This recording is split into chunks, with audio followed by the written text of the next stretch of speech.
Hello, YouTubers, friends, compatriots, bootlickers, shills, dead silly sirs, peasants, vassals, minions, meat sacks, assassins. I'm Useful Idiot. Welcome. And yeah, pretty catchy title.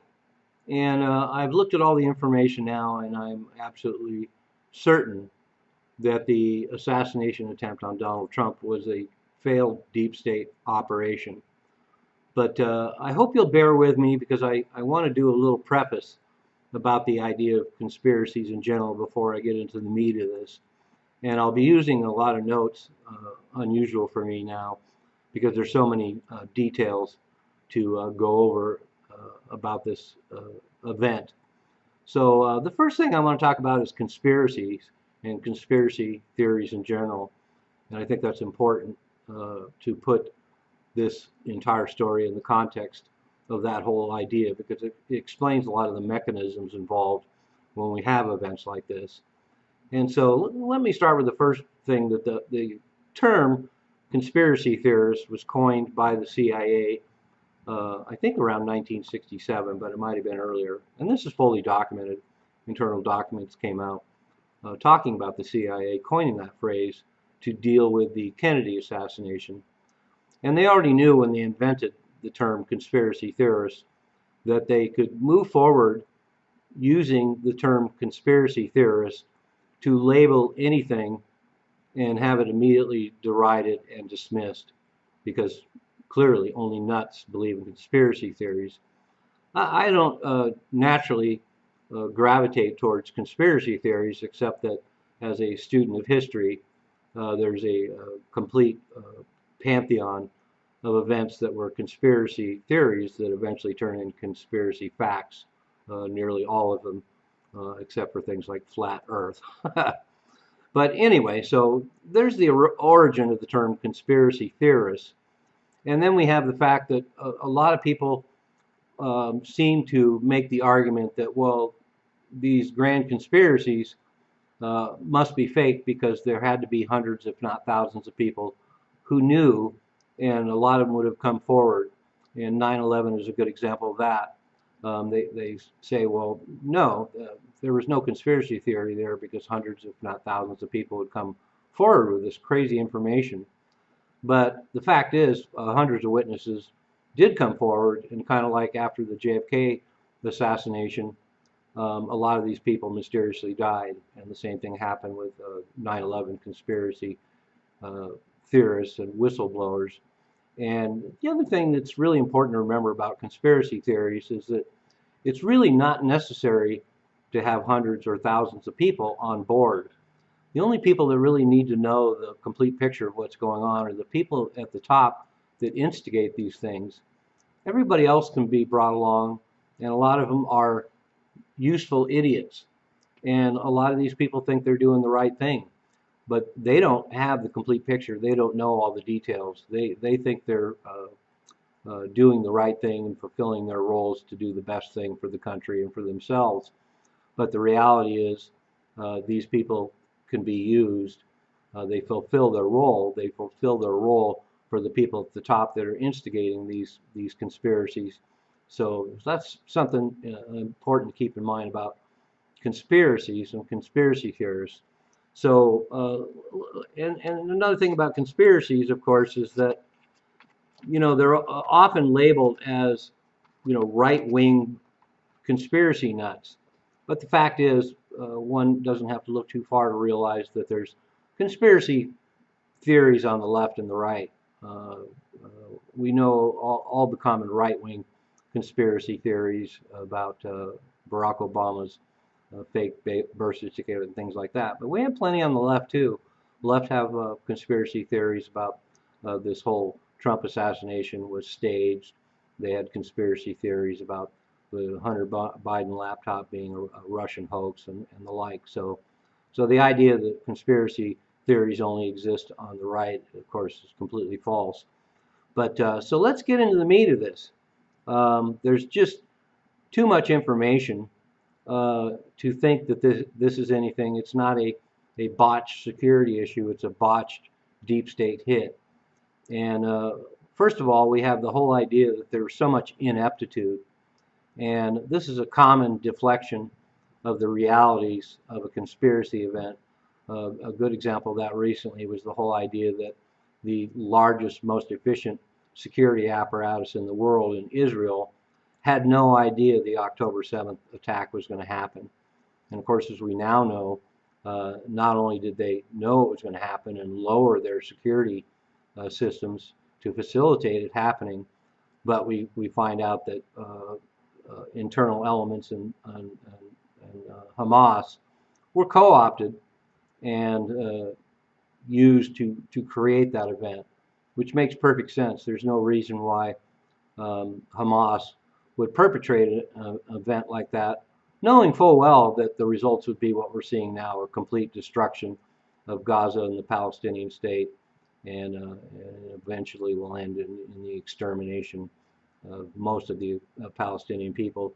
So this whole idea that there's a huge collapse in ineptitude of the security is really a cover. And the other thing to bear in mind about this vast ineptitude, of course, is one of the elements of the story is that, you know, the Secret Service, first of all, Trump was denied his request to have beefed up security by the Department of Justice. So we know the Department of Justice was in on it, because not only was beefed up security denied, but the people that were supplied were of dubious quality. And we see that in the video footage coming out, that a lot of these Secret Service agents were completely inept. They didn't cover Trump's head. There's a clip now of a Secret Service agent behind the stage who is actually ushering journalists out of the way from behind Trump to get out of the line of fire. And then the ineptitude across the spectrum of all these security agents, we have to realize that a lot of these people have political affiliations. A recent story came out about the cop in Dallas who was fired because he came out and said that too bad the shooter missed. So we have to remember that these people are not above their party affiliations, and any number of these agents and cops could have been purposely planted or selected or supplied in order to be there and take their partisan side and not protect Trump during this thing. And another element of this story, of course, that's reminiscent of Lee Harvey Oswald being shot immediately after the John F. Kennedy assassination, is the shooter was killed. Dead men tell no tales, and so we'll never know. And of course, that was done on purpose. Of course, the shooter was killed immediately. And then we have the lost opportunities. The shooter was singled out apparently at least an hour before the event took place. He was wandering around the grounds. They already had stopped him. He had a rangefinder. He had a backpack. He was already on their radar, so they knew this guy was lurking around. He was lurking around for an hour, and yet he was still able to pull off this shooting. And then also the stories are coming out that, well, wow, why would he? Of course, the funny thing is they're still trying to decide what they think the motive was. It seems obvious to everyone what the motive was: to kill Trump and eliminate him from the election cycle altogether once and for all. So there's no debate about what his motivation was. But the other thing is a lot of liberal media is trying to say, oh, well, he was a Republican because he was registered as a Republican. So first of all, we know his father was registered as a Republican and as a rebellious loner teen who was bullied all the time. Certainly there would be a predilection for him to reject all of his father's values. But more importantly, just weeks before the shooting, he donated to Democratic causes. And apparently he was a liberal. And he often teased classmates about their voting for Trump and was bullied about it. And there's no obvious political profile, unlike a lot of shooters or people that do these kind of events. He didn't post any manifestos. There wasn't a history of social media comments, so that's kind of mysterious in itself. But just a blip in some respects. But the other thing that is so disingenuous about this, of course, and this is being brought up certainly by the right, is that we've had this uh, environment of incendiary and volatile language that's created a massive amount of hate amongst the liberal base over these last 7 or 8 years. I, in fact, did a video 7 years ago talking about how they were creating a pressure cooker so that at some point Trump would be assassinated because some shooter would imagine he's saving democracy in his mind, and certainly amongst the liberal base, he would be considered a hero. So there's a lot of motivation there for somebody to do something like this. It's surprising that it took so long.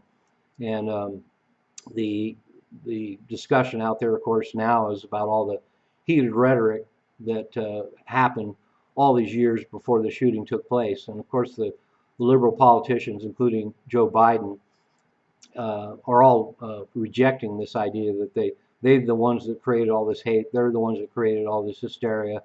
And it's undeniable, just a casual perusal of social media and things on YouTube show that they've created this pressure cooker. This is what they wanted to happen.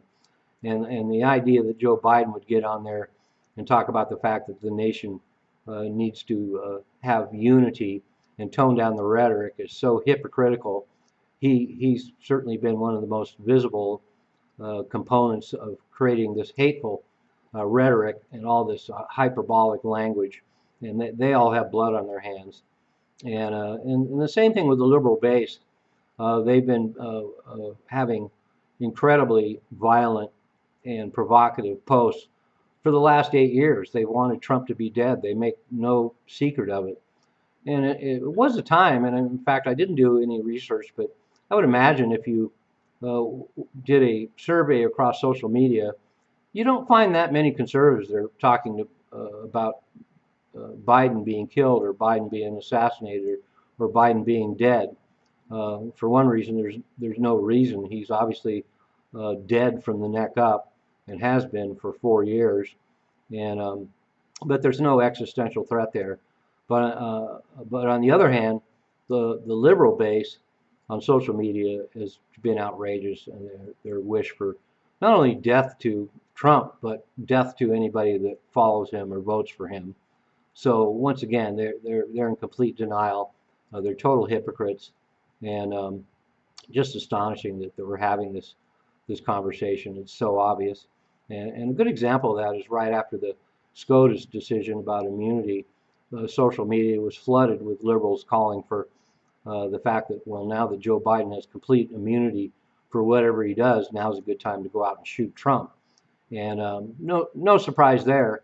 But there was a time when anyone on social media that was making death threats against a president or a former president would immediately be hunted down by the FBI and arrested.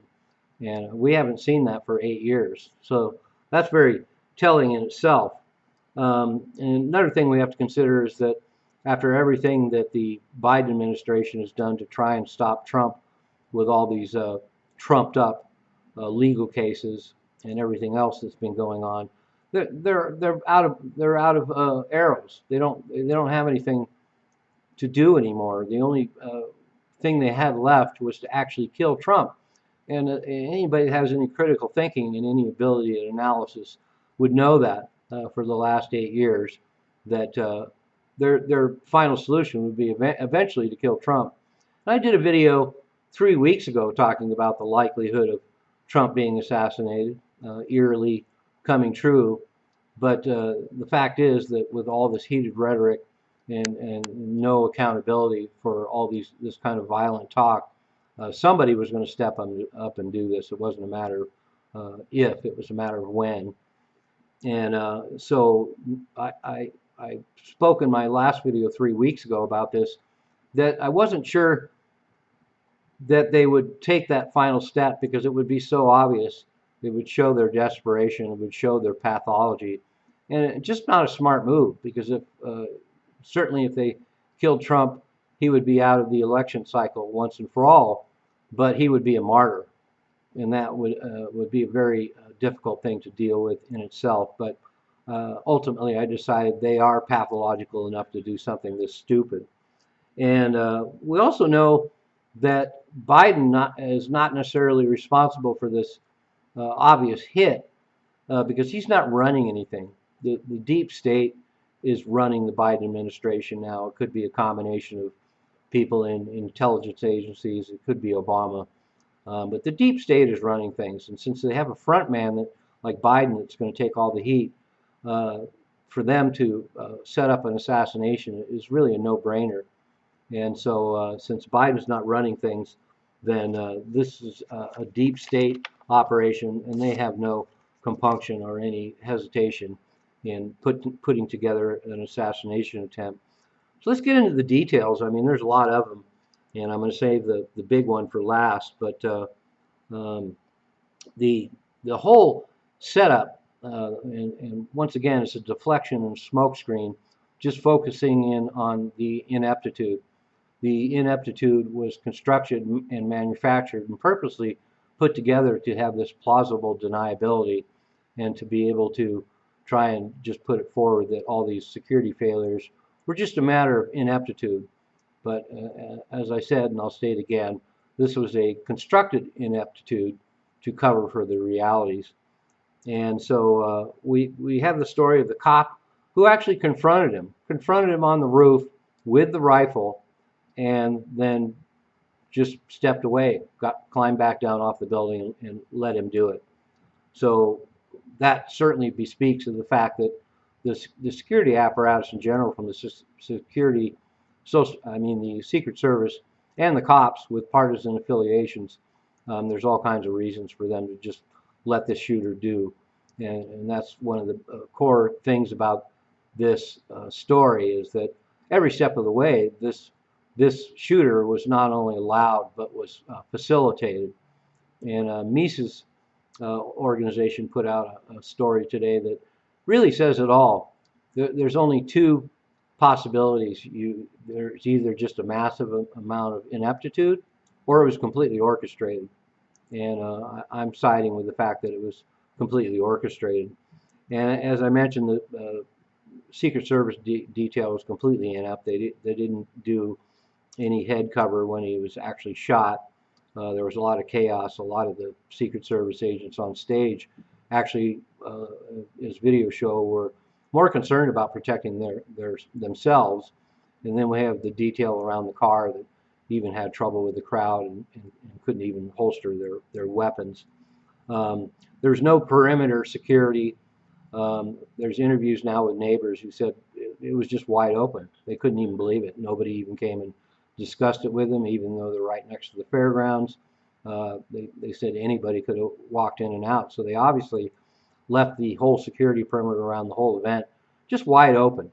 And once again, they wanted to make sure this shooter could have access. If not that shooter, then someone else.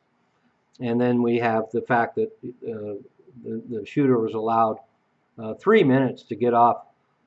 There's different reports between 5 and 9 rounds, but the fact that he was able to get off that many shots means, once again, they were allowing him and giving him the time to get off as many shots as possible.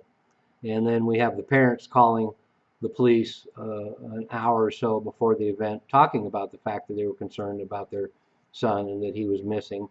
And so the fact is, there's multiple stories coming out that Secret Service was aware of him, the police were aware of him, the parents were aware of him, everybody was aware of him. There's all kinds of footage of him milling about the area, and even though he was marked and considered suspicious, nobody did anything about it. Then the Secret Service came out with a story about the fact that they didn't have any sniper teams on the roof that the shooter used because it was sloped. One of the lamest excuses ever. And then we find out that the Secret Service had their own sniper teams in the very building that this shooter was on top of. So once again, it shows that they were well aware of the security risk of the roof, but they were actually inside the building and weren't on top of the building. And then we have the other Secret Service sniper teams that had a clear vision of the eventual positioning of the shooter and did nothing about it. And then another video pointed out that there was a huge watchtower. And let's remember that the grounds of this place were not that complicated. There weren't that many buildings. So all in all, it was an easy area to secure. Apparently there were something like 40 cops and I'm not sure what number of Secret Service agents, but there was a water tower that gave a clear view of the entire area, and there was no snipers positioned there. And then we have the videos of all the people that quite a few minutes before the shooting that were pointing up at this guy, climbing a ladder, getting on the roof with a rifle, and nobody did anything about it.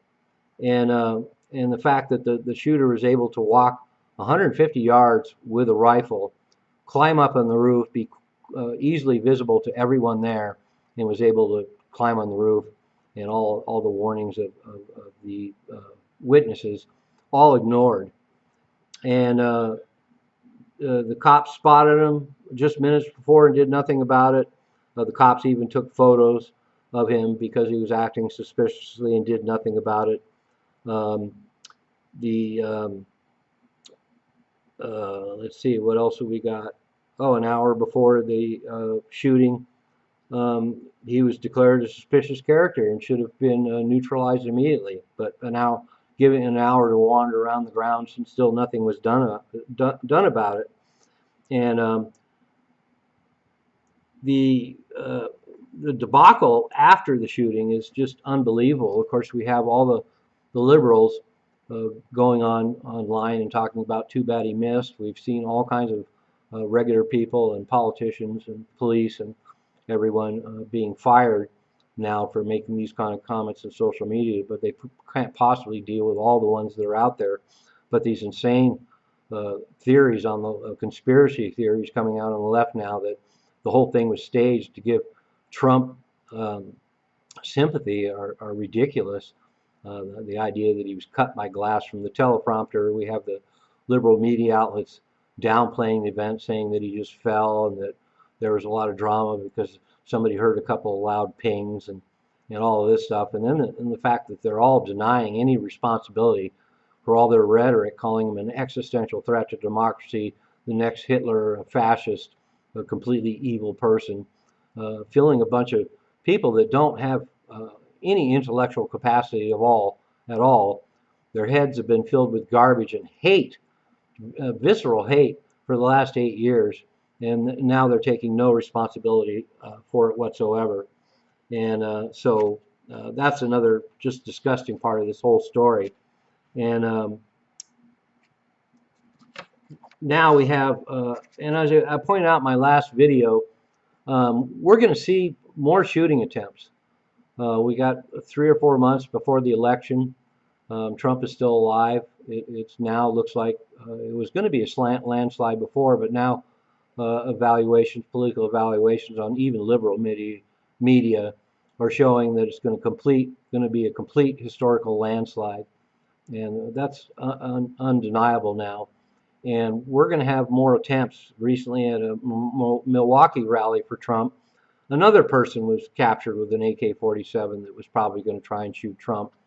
And so my prediction, and it's not rocket science, we're going to see multiple attempts. We're certainly going to see more attempts over the next 4 months, but then we're going to have to live with it for the next 4 years. And Trump is going to have to fear for his life every single second, minute, hour, and day, and week, and month, and year for the next 4 years, because the liberal base has been put into such a frenzy and so filled with hate that there's just going to be one shooter after another, and we're going to be living with this for the next 4 years, unfortunately. And my last bit of information, as promised, is for me sealed the deal. Just like 9/11, when a bunch of major investors were shorting airline stocks and other stocks associated with 9/11, they obviously had foreknowledge of an event that was going to happen, and now we see it again. A day before the assassination attempt, there was a lot of short positions in the stock market on Trump's Truth Social network, which of course since then has skyrocketed. But that says a lot of people in very high places knew that this event was happening. And another connection with this that talks about big players that knew what was happening. Just like the Rothschilds had a penthouse view of the World Trade Center on 9/11, we had a major Republican congressman in the very front row with BlackRock connections, with connections to the hedge fund BlackRock, in the front row, watching to wait because he wanted a front row seat to see Trump killed. And this is also borne out by the fact that how weird we have BlackRock, this gigantic hedge fund that had this shooter in promo videos. So all these connections to the deep state, all these connections to the big players and hedge funds and financial interests are all involved in this, which is really very disturbing and very revealing. And so these kind of big players, these elites and members of the deep state and their connections with financial interests and hedge funds, for me makes this completely undeniable. And once again, like Lee Harvey Oswald and so many other shooters, you know, they found this poor loser, this bullied loner, this guy with obvious mental problems, and they groomed him for this role. And as we've seen in the history of FBI entrapment cases, they find these poor losers who couldn't pull off anything on their own, and they act as insiders and plainclothes law enforcement in a way, and they actually pay these loners and arm them and make sure they have the explosives to perpetrate a terrorist event. And then when they're about ready to pull off the event, they arrest them. Total entrapment. But it's so easy for them to find these losers and these disgruntled people and these people with mental problems. And of course, there could be a pharmaceuticals element to this as well. But this shooter is an absolute archetype for them to get and facilitate to do an event like this. And it seems likely that they've had him picked out for a while, and as some people suggested, you know, they probably even used MK Ultra and got him mentally prepared to do something he might not normally do. So everything adds up. There's just too much about this. I didn't want to really go there, but the evidence is in, and there's going to be even more evidence rolling in. This was indeed a botched deep state hit. They will try it again, and they will stop at nothing, as they've proven time and time again, to do the only thing they can to shut down Trump's election as the next president of the United States, which is going to happen. And it also points out what I've always said: we live in a world gone mad, and that governments around the world are run by psychopaths. I'm a useful idiot. Don't you be one too. And that goes for you potential assassins too.